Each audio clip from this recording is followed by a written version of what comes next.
My name's Dan Williams. I work at Creative and Cultural Skills, and I'm the engagement manager for the Creative Employment Programme.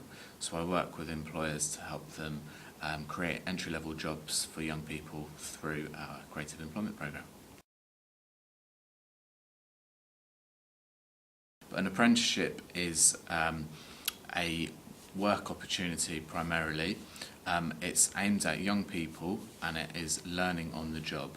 So an apprenticeship has two aspects to it. It has a real job and it has some training, formal training alongside it.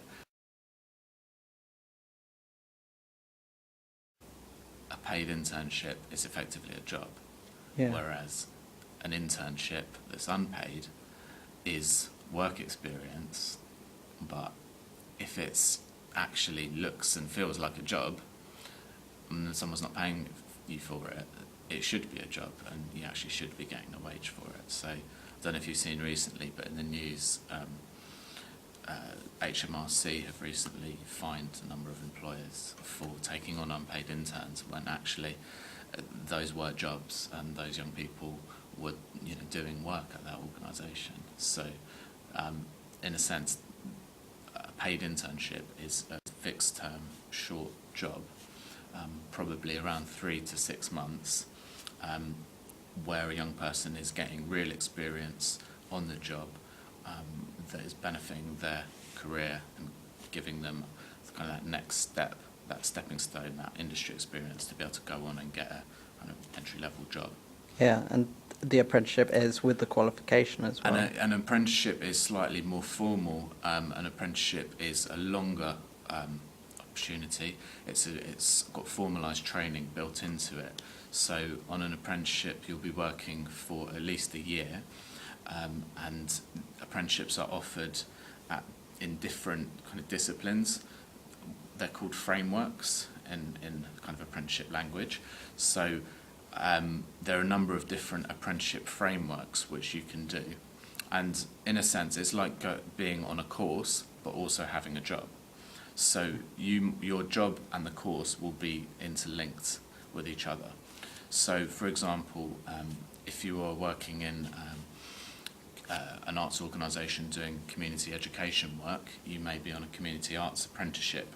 So the training that you'll do will support your job, and vice versa. The training that you do will be relevant to the position that you're in.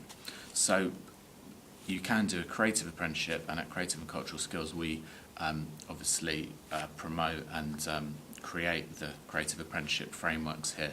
They're designed by industry so that they're relevant for employers in our sector. But there are also other apprenticeship frameworks which people working in our sector can do and that also are relevant to our industry. So it's not just about the creative apprenticeship frameworks. We also need people who are skilled in IT, who are skilled in business administration, who are skilled in finance. And so you can do these sorts of apprenticeships in a creative organisation, as well as the creative apprenticeships, which are live events, community arts, as I already said, those sorts of apprenticeships. So in terms of the difference between a paid internship and an apprenticeship is a sort of more formal training opportunity that is built into your job, and a paid internship is a fixed term short job that kind of gives you that next step to get into a kind of entry level position.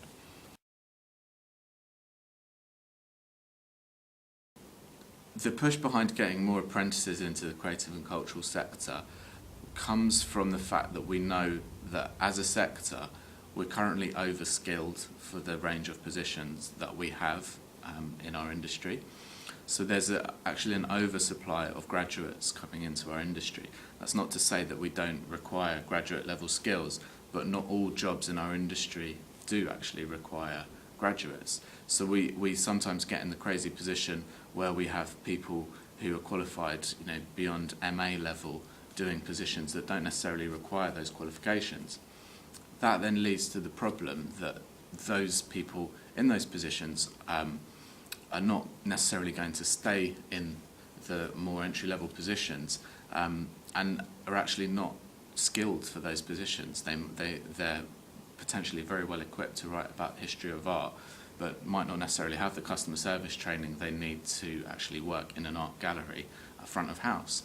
So apprenticeships provide a more appropriate entry route into the sector, where our industry can actually design the training that young people are going through to be better equipped for what they need as an employer, have the skills that they need to work in their business.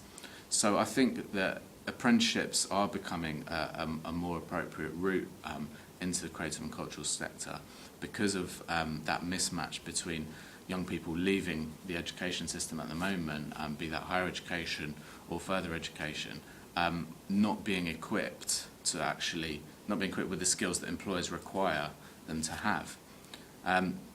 So apprenticeships is really a chance for employers to change that and for us to better equip young people with the skills that they need to succeed and that employers are looking for.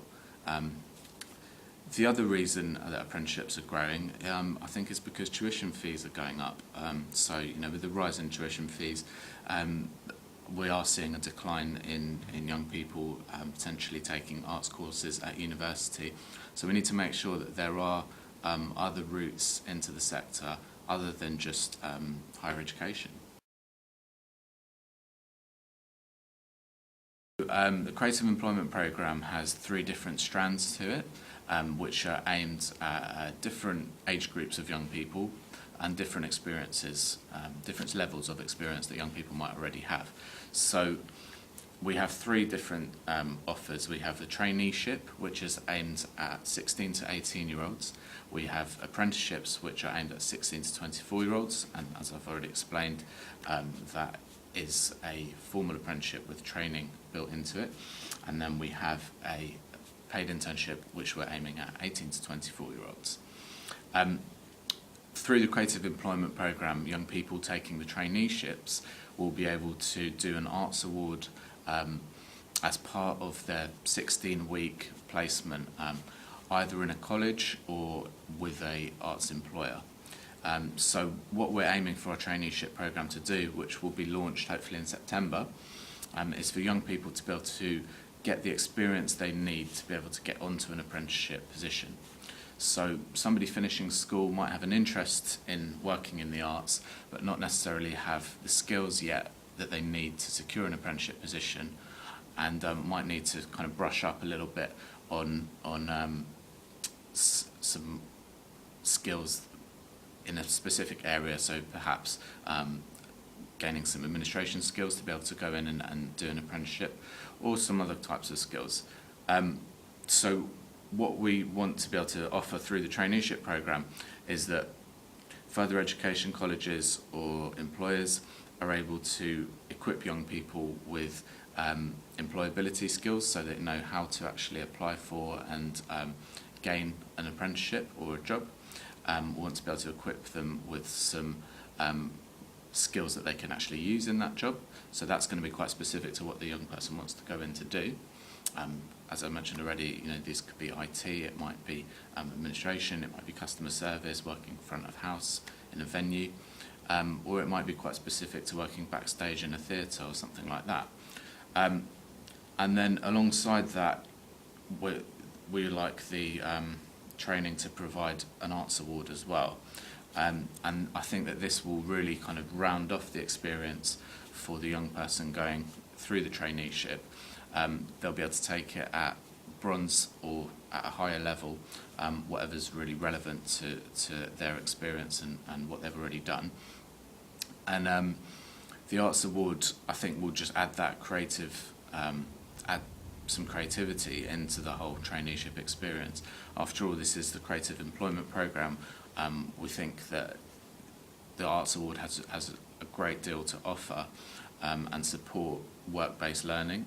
So whilst people are going through and learning those kind of functional skills, they're also getting the chance to be creative through the Arts Award, and also all of the work they'll be doing as they're building up their portfolio will actually help them in the long run to be better equipped to get an apprenticeship or move into a paid internship.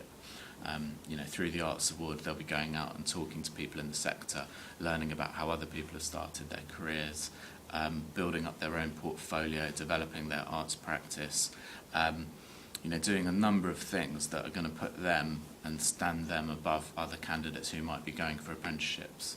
So I think the Arts Award is a really key part of our traineeship programme, and for anybody going for an apprenticeship or internship opportunity, I think that Arts Award can really add a lot of value to your application and to knowing kind of what you need to succeed in that position.